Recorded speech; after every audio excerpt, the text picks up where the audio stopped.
So today in investigation 4.2, almost one of the last investigations of this book, we just got one more to go, we get into distributive property.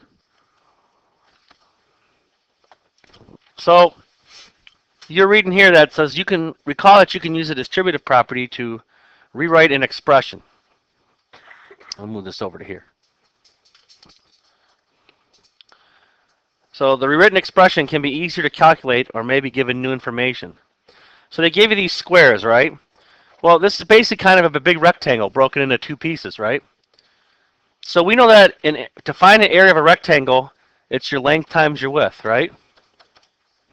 So how they figured out the area inside this square, right here, is there is your length and there is your width. So they multiplied 5 times 4 to give you 20. And then here, because again, this is still 5, right? Right here.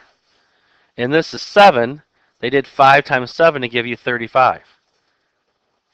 So they took this expression and rewrote it over here, right? 5 times 4.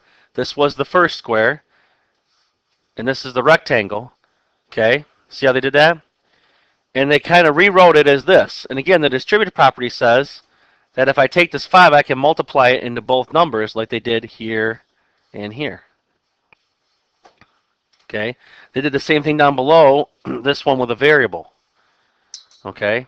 So again, what's common with both square and rectangle is the 8, right? Here and here, right? Notice that the 5 and the x are different. Okay? So up here, what was common was the 5, right? So we call this an area model. Okay? So this is what we call factored form, which they said it was right here.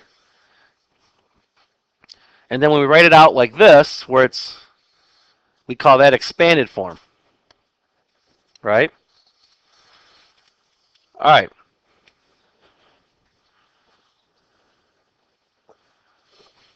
So you can see how they expanded it. Factored form, expanded form. And notice the number out here that we distribute. This is always the number we distribute because it's outside the parentheses. Okay? Is being multiplied in twice. It multiplies into the 4 and the 8, or the x and the 6. So we're going to do some practice here. So if we work on these two right here, it says, will the values of these expressions be the same or different? So if we take the first one, which is negative 2 times negative 3 minus 7. Okay? So the distributive property again says we're going to take this 2 when we multiply it into this expression, the parentheses, we're going to multiply it into both terms. Okay? So we're going to have negative 2 times negative 3. All right? And then minus negative 2 times 7. Okay? So we multiply it into here and then to here. The minus is right there. Right? So what is negative 2 times negative 3?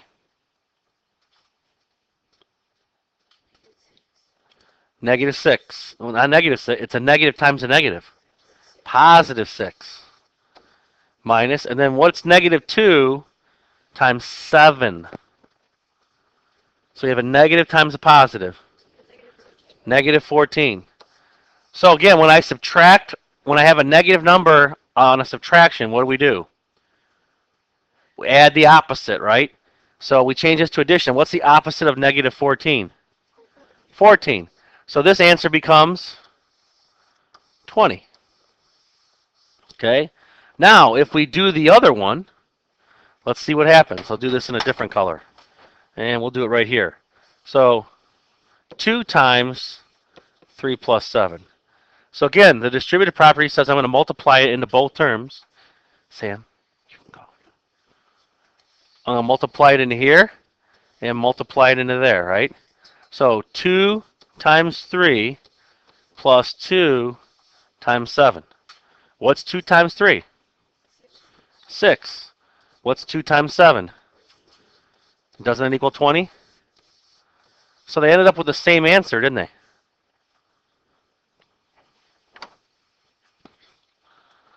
Because all they did really was they just switched. Instead of negative, this is positive, and instead of these being minus, they turned them into pluses, right? So all they did is reverse it. That's how I got the same answer. So that's kind of how the distributive property works. Okay. You will use this a lot next year. So this is a very important property to remember. Okay.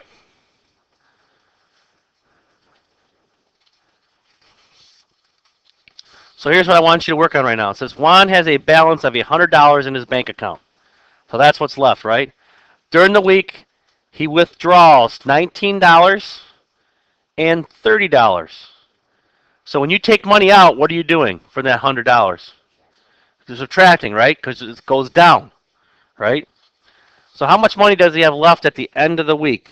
So what I want you guys to try to figure out together as a team is show two different ways how we can solve this problem. How can you set up solving this problem two different ways? And then obviously down here, tell me how they're different. And somewhere solve it. Okay? And we'll give you about 5 minutes or so. I'll check in in 5 minutes and see where you're at. If you need some more time, we'll give you some more time. Okay? So go ahead and try to work on part A for right now.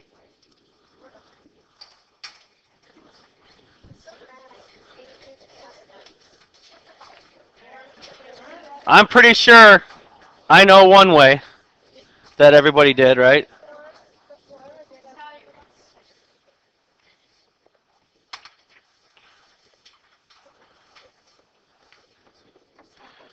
What was one way you wrote the problem? Aiden. I did 100 minus 30 plus 19. Okay. So you kind of set up as a distributive, right? Because this quantity was the total amount that they withdrew, right? So if you go ahead and solve that, okay, these are kind of big numbers,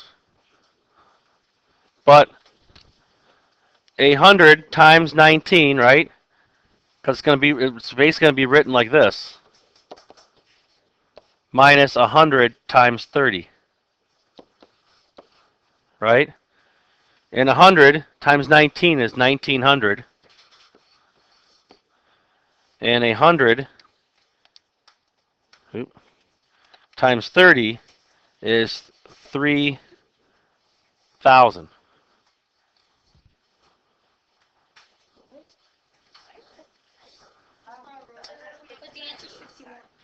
No, hold on. Something's.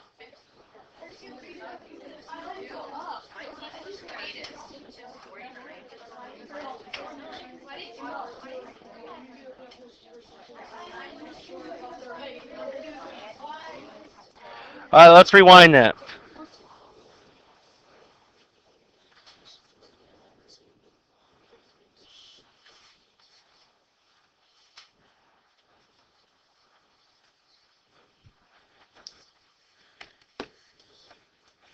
We're going to leave that to just a second. Well, the other way obviously was, I'm sure everyone had this one.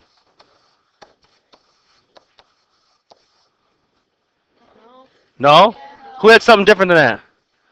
Braden, what'd you guys come up with? Well, we all came up with, we did in parentheses 100 minus 30, and closed it, and then did minus 19.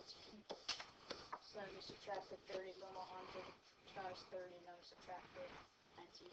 Okay, so you just moved the parentheses, the commutative property, which we've talked about. Anyone have something different to add?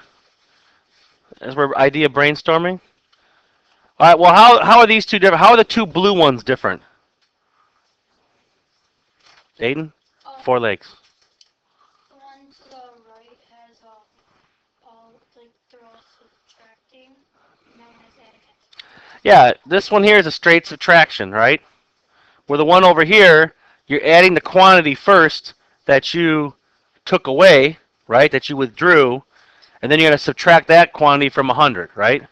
So that's kind of how they're different. And again, the only difference down here between the blue and the green one is we shifted the parentheses, right? It's basically the same problem.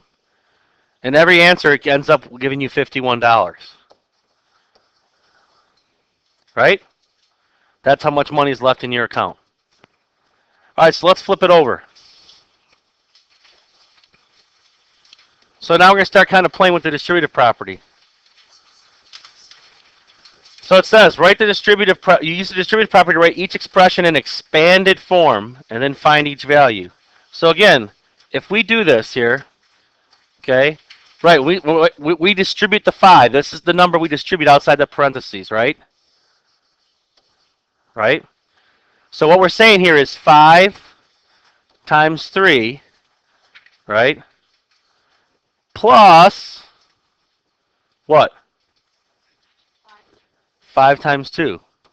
And remember, order of operations says we do multiplication first, right? So 5 times 3 is, and 5 times 2 is, so what's our value? 25. Okay, so with your team, I want you to finish 2, 3, and 4 in part B. Okay?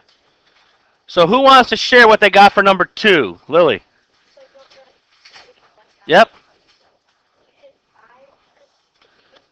Right, because we're going to distribute the 5 into the 3 first.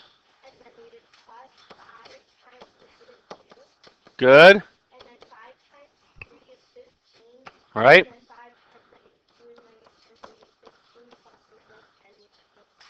Excellent. How many people got that?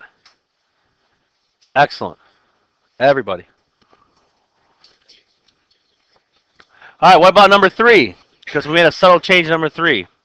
Ashley. Okay.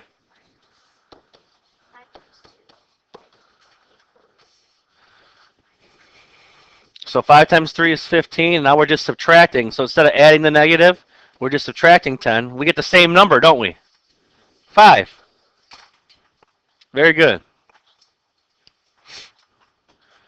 All right, and number 4. Who wants to share number 4? Braden? So we got 5 times 3. Right. Minus 5 times 2. And I got 15. Is it 5 times 2? 5 times negative. Yeah, 5 times negative 2. And I got 15 minus negative 10. So I got 5. Right, because what happens when we subtract the negative number? You have to add the opposite, right? So add, and what's the opposite of negative 10? Positive 10. So our answer is 25. So basically, 1 and 4 turns out to be the same problem, same answer, and 2 and 3 come out to be the same answer, right? I got a different something for 4. Did you come up with the same answer? Yeah. What'd you come up with? Well, I did 5 times 3. Mm-hmm. And then plus 5 times 2.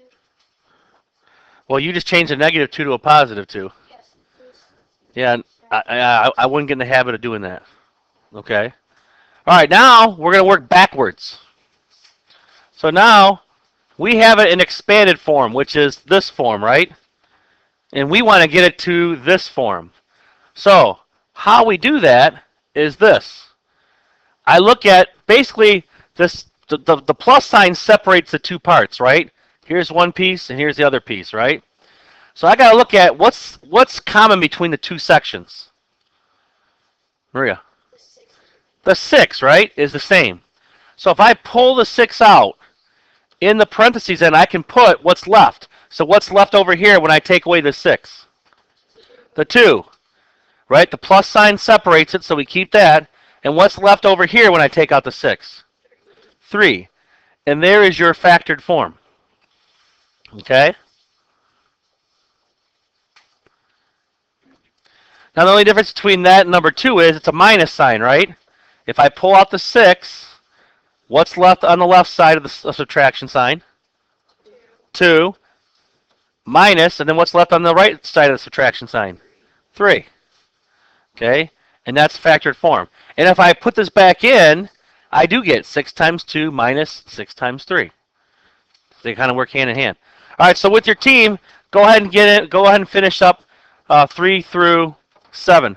We're gonna skip or 6. I mean skip. We're gonna skip 7. Okay.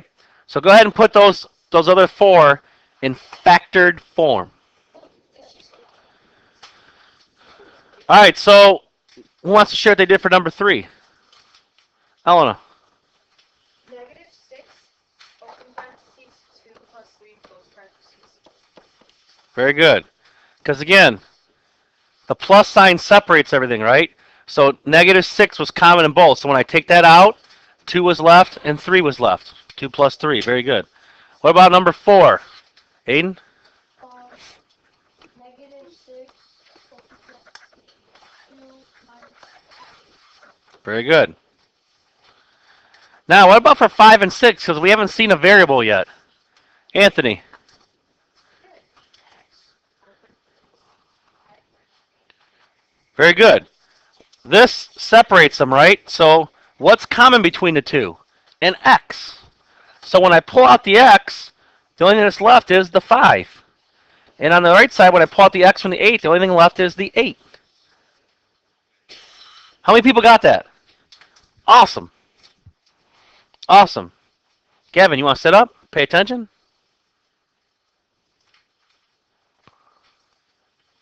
Now, what about number 6? What about number 6? Braden? I have X, open parentheses, -3, -4, close parentheses. Very good. Very good. So again, that's going into factored form.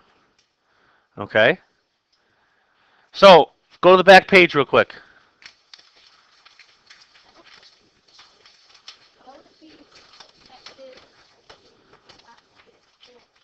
Connected 3 as a negative. It's not a negative, we're subtracting 4. Oh, yes, negative. All right. So, some things we learned today about the distributive property. Okay? We can take 5 times the quantity 3 plus 8 and multiply 5 times 3 and then add it to 5 times 8, right? And we even did it with a subtraction sign. Right? We can use the distributive property to rewrite expressions in expanded form and factored form to simplify them, right? Right? Factored form, right? Dealt with an example that looks like this, right? Was one of the last things we just did, right? In expanded form is actually writing out the long way, right? So just kind of think of expanded, expanding. Expanded form is a longer way to write it, okay? I am not going to give you homework tonight. I'm going to let you work on it tomorrow in class. So tonight, you can actually, if you want, start working on that practice test a little bit. There's some things in there that we've done already that you should be able to do, and you can kind of start making a dent in it. Okay? And then I'm going to give you class time tomorrow to work on the homework. All right?